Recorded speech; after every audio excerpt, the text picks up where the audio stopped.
What is up, guys? It is the Bluebloods here, back with another top 10 release. We did our preseason, week 0 release, a week or two ago. Now we got our first week 1 top 10, and I told y'all there were going to be a lot of changes coming. I've always kind of hated the preseason rankings because you just got to kind of rank it off how they looked last year. And with a COVID year, it's so hard to kind of predict who was for real and who was a pretender. And we got some major answers in many games on who was the pretender of 2020 and which teams from 2019 just had a bad COVID year and are back to really compete. So for me, the back end of my rankings had a lot of movement, so that it kind of is representative on who I thought the top 10 teams, were and still are after week 1. So if you see some new teams, don't fret. There's still going to be some movement week 2. It's kind of an adjustment period as we get, into week 2, 3, 4, and then really up until 5 is kind of where we really have our top 10 teams laid out. So let's start at number 10. The Iowa Hawkeyes, who were not ranked in my last, rankings, but we had the Tar Heels lose. We had, Iowa State look bad. We had Oregon not look great. So we had some teams with a lot of movement here, and Iowa was a beneficiary of that. And this is probably the biggest surprise of my list, but I told you week one was going to change. It's volatile rankings, and there was no bigger performance and or impressive win this weekend for one of these mid-ranked teams than the Iowa Hawkeyes this week. They welcome in one of the top Big Ten teams from last year in the Indiana Hoosiers, returning Michael Penix, who threw for 500 yards on Ohio State last year. Indiana was one of the best teams in the country last year. They were a fringe top 10 team all year, and Iowa absolutely embarrassed them in Kinnick Stadium this weekend, and it was never even close. The defense put on a clinic. They played fast, physical, disciplined football, and I don't think you can sleep on this Kirk Ferentz team this season. And if the offense can kind of catch up to where that defense is playing at, I think Iowa might be one of the biggest threats in the Big Ten this year to Ohio State. I thought the defense shutting down one of the better, more explosive offenses with Penix and Freifogel and some of those weapons they have was one of the better performances of the weekend. They made Penix look absolutely terrible. Riley Moss was all over the field with his 2 interceptions, and this defense held Indiana to under 2.5 yards per carry and under 5 yards per pass while forcing 3 huge interceptions. They were forcing turnovers. They were shutting this offense down. And if this team can efficiently stop the run and show the high level of execution that they showed this weekend, I'm not sure anyone can just roll through this team. The running game and the offensive line looked great. Spencer Petras, game manager as he is right now, did enough to keep this team in the driver's seat, and he didn't turn the ball over. He made just enough plays. But I think Tyler Goodson and Ivory Kelly-Martin are going to be the focal point of this team with the rushing attack. The offensive line is too good to just air it out all the time. We're going to find out if this team's a real top 10 team as Iowa State, comes to town. College game day comes to town. Kinnick Stadium is going to be rocking. This is another huge test for Iowa, and if they pass it with flying colors, regardless of how bad Iowa State looked, that's another notch in their cap, man. This Iowa team looked for real. A lot of people were picking them to be their sleeper team in the country this year, and they came out and had an incredible week 1 performance. So we're putting Iowa at 10, and then we got Penn State at 9. I thought Penn State, going into Madison with everything that stadium brings. That stadium was packed. They were the jump around environment, a hostile environment, one of the better defenses in the country in Wisconsin. And Penn State found a way to come out with a win. The first half was sloppy. I understand that. But the defense did a great job of playing opportunistic football. And even when Wisconsin put drives together, they weren't able to finish due to this Penn State execution toward the end of drives. The secondary played well. They made Graham Mertz look horrendous again. And 18 QBR is what this Penn State defense did to him. The rushing defense has to improve. But I'm going to kind of overlook that right now because Wisconsin rushes the ball better than probably 95% of the country. Let's just be completely honest. So for me, they were able to shut it down when it was most important, and I just want to see, can it take that next step? Now, Sean Clifford played well, and especially because he got the win after that Wisconsin defense shut down their run game. He shouldered a lot of that offense, had 250 through the air, no turnovers, but Noah Cain has to do more moving forward. The offensive line has to gel for them to stick this high in my rankings. But Jahan Dotson looks legit. He's going to be the number one weapon on this offense, and he put on a show this weekend, 100 yards on 5 catches and a huge touchdown. Penn State gets an easy week this week to get the kinks out before Auburn comes to town in a huge non-conference matchup. And on top of that, in 3 to 4 weeks, they have Indiana and Iowa coming to town for a huge matchup in both of those conference games. So for me, Penn State right now has earned this number 9 spot, and we're going to find out more about them in the coming weeks. So that was another new team for my rankings. We got one more new team before we get into all our returning top 10 teams that I have for my preseason. And number 8 is Notre Dame. Now, I understand people are going to say they squeaked by Florida State, but the Tar Heels lost. Oregon almost lost to Fresno State. Iowa State almost lost to an FCS team. Not a lot of these higher ranked teams look great. Wisconsin at 12 lost. Miami at 14 got the doors blown off of them. The Fighting Irish went on the road with a new quarterback, with almost an entirely new offense outside of Kyron Williams, and exceeded everyone's expectations in a tough week 1 road environment in which when Mackenzie Milton got put in the game, the movie writers, the story writers, everyone was going for that, and all the momentum was in their favor. Notre Dame found a way to win when all the chips were stacked against them on the road in a crazy Sunday night environment. Yes, Florida State might not be what they once were, but they had that team down 18 points, and a quarterback change, which just sparked so many different things, really led that comeback. I feel like Notre Dame is going to be just fine. The offense performed so much better than I expected, especially with Kyron Williams not performing as I expected. But the defense was a problem early, and outside of a few explosive plays, letting Florida State kind of hang around, this could have been a blowout win.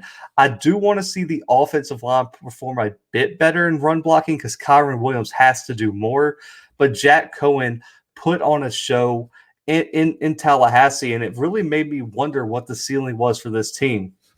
Threw for over 360, 4 touchdowns, and his only turnover came on a Hail Mary. So I'm not even counting that as a real interception.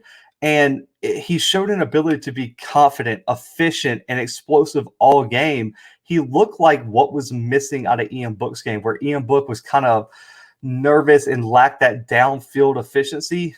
Jack Cohen filled in every blank for this Notre Dame team.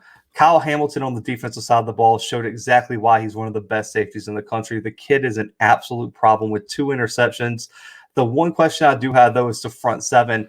They allowed almost 300 rushing yards to Florida State. That's got to get better. But for me, that's the only question I have coming out of this weekend. It was a huge win for the Fighting Irish. They deserve a spot in the top 10, and they're going to have plenty of games later on in their schedule to prove that they're worthy of this. But for right now, I felt like they deserved a top 10 ranking. And now A&M, they jump up from 10th in my rankings due to losses and unimpressive wins. And I understand it's hard to come away with a lot right now. They didn't play anybody. They played Kent State. But for me, Texas A&M dominated a weaker opponent, which everyone else should have done. So you can't take it away that they went out there and beat an overmatched team like they should have. The one concern was Hayne King's interception problems. He had 3 this week, but that's expected when you have a young quarterback in his first start. Let him get his experience and mistakes out of the way before you get into the brunt of that SEC schedule. The defense, I thought, did their part, and they showed that if they're focused, they're executing well, this defense is one of the best in the country. I think they have such a high ceiling for that defensive potential. The running game for A&M, for me, should be the focal point of this team until King kind of settles into his QB1 role. Devon Devon Kane, Isaiah Spiller were absolute forces this weekend and are going to be a huge factor moving forward, especially as this O-line continues to gel and gain some chemistry. 124 yards and 2 touchdowns for a Kane, and also Spiller had 113. The entire team averaged over 7 yards per carry, so they were moving the ball, and Anaya Smith at wide receiver is a problem. I want to see what develops underneath him. They had some great candidates, but I kind of want to see what happens moving into week 2 and 3.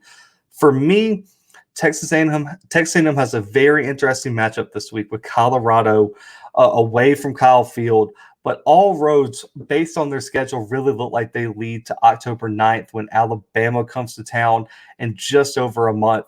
We are going to find out exactly what Texas A&M was made of in that game, but they were one of the few teams in the top 10 and really top 15 to handle their business convincingly. So for me, they stick right here at number 7. Number 6 stays the same. Cincinnati handled their business too. All these, opponents struggling with overmatched matchups. Cincinnati had no problem with it. It was 42-0 in the fourth quarter before they pulled just everybody, and then Miami of Ohio scored late. The team looked extremely put together. They executed on a high level. They played suffocating defense, and the offensive side of the ball has so many weapons. Luke Fickell knows that for this team to get respect, they got to beat everyone by 20 to 30 points a game to really gain respect outside of probably Notre Dame. It looked like his team responded. We'll see what they have in the coming weeks as Notre Dame and Indiana are coming up. Desmond Ridder looked outstanding, 5 touchdowns, and he only had 5 incompletions, over 300 yards of total offense just for him. Jerome Ford finally lived up to that billing he had coming into Alabama before transferring to Cincinnati with over 120 rushing yards and a touchdown, averaged over 10 yards per carry. Jaden Thompson looks legit. The tight end room looks outstanding, one of the best in the country. And I was so worried that Marcus Freeman's departure would hurt this defense. That was my one concern. I was just like, man, if that defense takes a step back, I don't think they can do it. They allow 3 yards per carry and only about 3 yards per pass attempt. Outstanding production regardless of who you play. The front 7 looks strong. Arquan Bush, Javon Hicks, and Mike Gardner make up one of the best secondaries in the country. And for me, Luke Fickell has the Bearcats absolutely rolling. They get Murray State, a pretty good FCS team this weekend. They should win that one convincingly. But after that, they get 2 tough road tests, Indiana and Notre Dame. If they win these games and they start blowing teams out, Cincinnati will have one of the best and probably the best in history arguments for a group of 5 team to get into the playoffs since it was established in 2014. It's better than UCF's schedule because they're beating Power 5 teams on the road, especially 2 that should be ranked. Indiana actually might not be ranked now because they got the doors blown off of them, but Notre Dame will be a top 10 team, so it'll be a huge, huge game for Cincinnati to win on the road. So for me, Cincinnati right now has to stick at 6 because right now I can't really justify putting them any higher. Now, we got number 5, which is Clemson. Clemson got beat, only held to 3 points. The offense looked atrocious, especially the run game. The offensive line has some issues. But right now, when I look at what Georgia's defense is and I look at how Clemson's defense played, I can't justify dropping them any lower than 5. When I look at the teams at 6 through 10 for me, and what are probably going to be 6 through 10 this afternoon when the AP poll is released on Tuesday, which team in Cincinnati, A&M, Notre Dame, Penn State, Iowa, or even let's just go Iowa State, Oregon too, because those are going to be probably the candidates from the real AP poll. Which one of those are you taking over Clemson? Which one of those would compete with Georgia any better than Clemson did? I just don't think you can.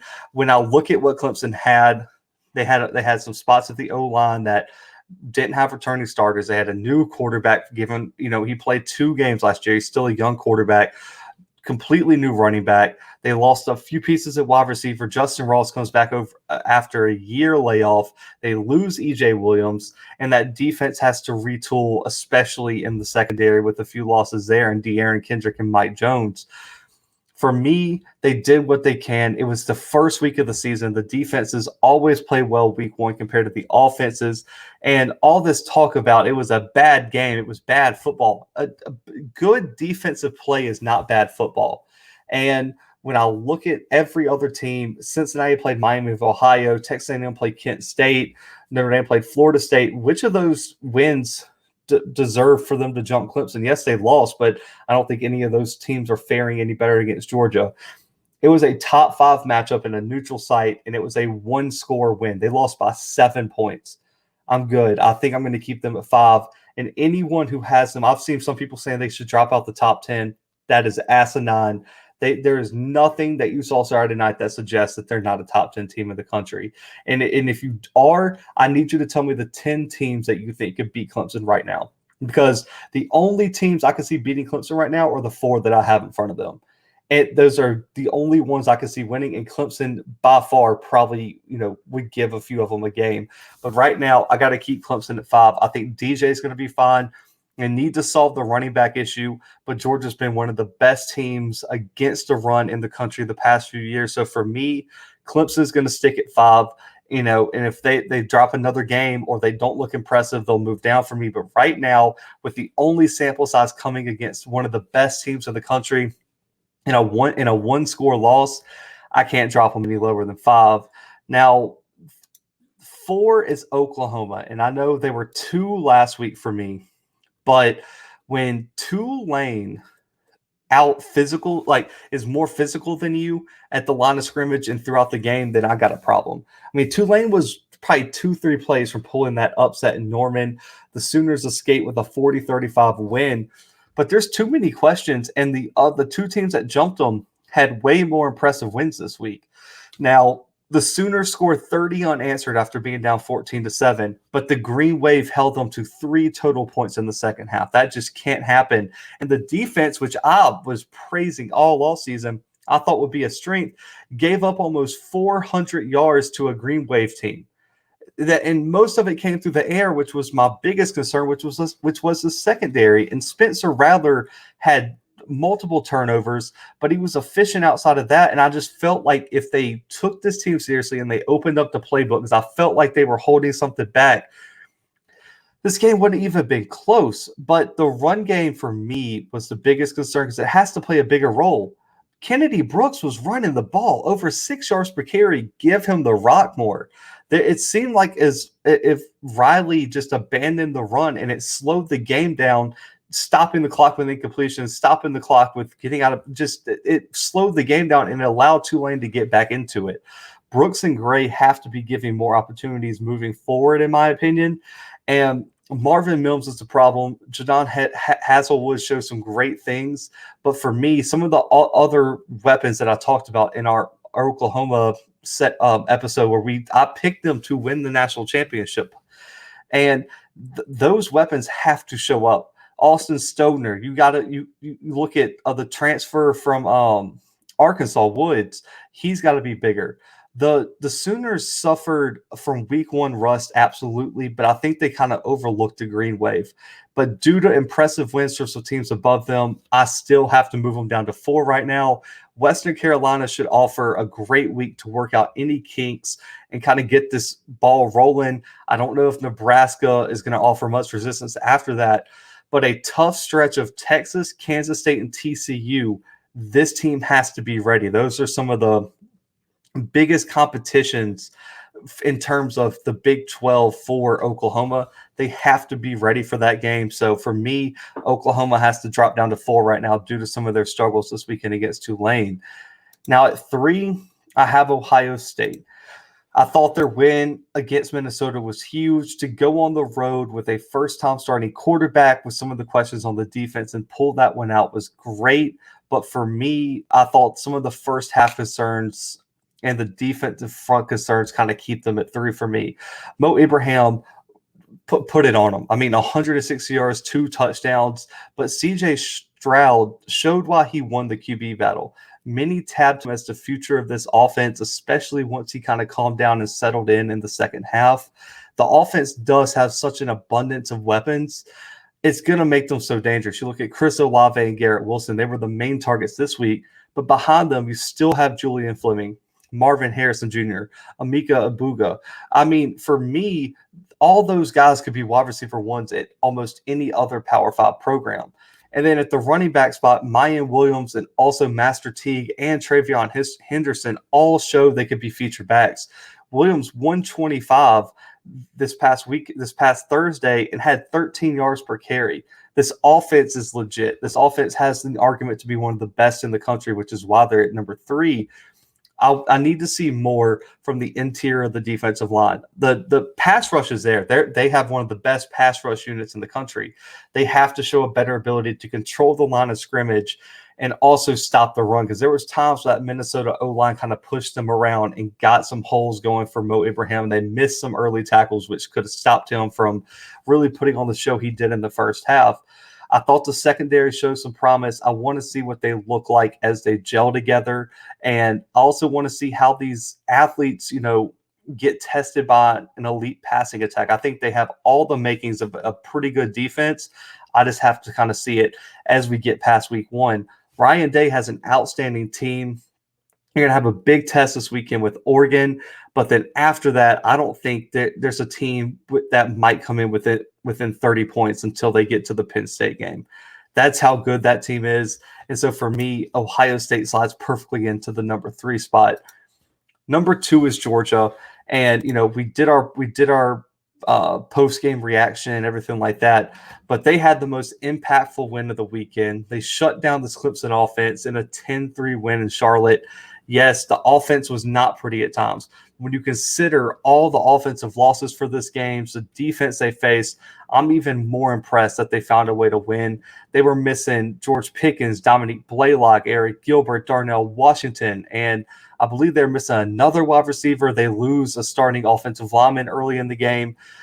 They did just enough to win this game on offense, and that's fine with me. The defense played lights out, and they showed that having an elite defense can get you a big win in a game like this. They held the Tigers to 2 rushing yards, over 7 sacks on DJ, and they absolutely abused this Clemson defensive line. I think the next step is to see this UGA offense, as these new pieces come back, as these young pieces who have stepped in kind of evolve and get more comfortable in their role, plus the schedule lays out so nicely for this. UAB, South Carolina, Vandy, and Arkansas are the next 4 matchups on the schedule. They should have a large advantage in these matchups and really be able to get this offense rolling while just building more and more confidence for their defense. JT Daniels and the wide receivers should be able to build their chemistry. The new O-line should be able to gel and start being able to communicate better. And then the running backs were still a bright spot. They have one of the deepest running back rooms in the country.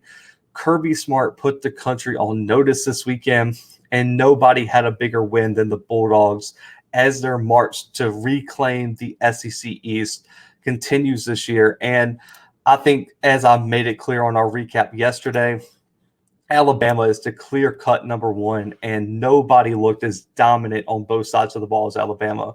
They dismantled Miami 44-13. Bryce Young looked like he lived up to every bit of the hype that he could possibly have done. The defense, I still think it proved me right. This is the best defense I think we've seen under Nick Saban. They made a top 15 team, guys, looked overmatched at every single position out on the field at every single moment during that 60-minute game.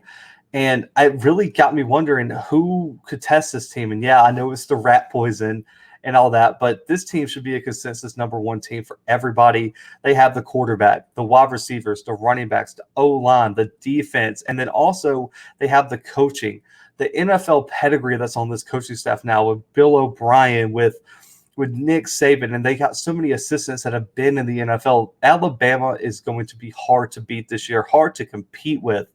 And I want to see them next when they supposedly get tested, because this weekend they passed it with absolutely flying colors. They get a road matchup at Florida in the Swamp, which will be huge for Bryce Young to get that road win or a matchup under his belt.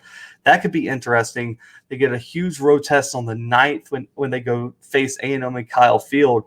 The Crimson Tide was so impressive, and for me, they're going to be number one until proven otherwise. That's how good this program is.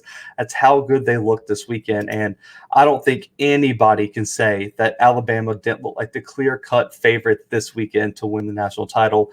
This is my top 10 on my right, man. So for me, guys, I'm out. But listen, y'all made it this far in the video. Hit that subscribe button, like the video, and also comment below your top 10. Stop right now, comment below your top 10. Love to see what they are, man. Interact with y'all. Y'all can tell me where I'm wrong, who I'm missing, and we can get back and forth in the comments, man. But make sure you like the video and subscribe. And guys, we got so much week 2 content coming, so make sure to stay tuned for that. But for the Blue Bloods right now, man, we are out.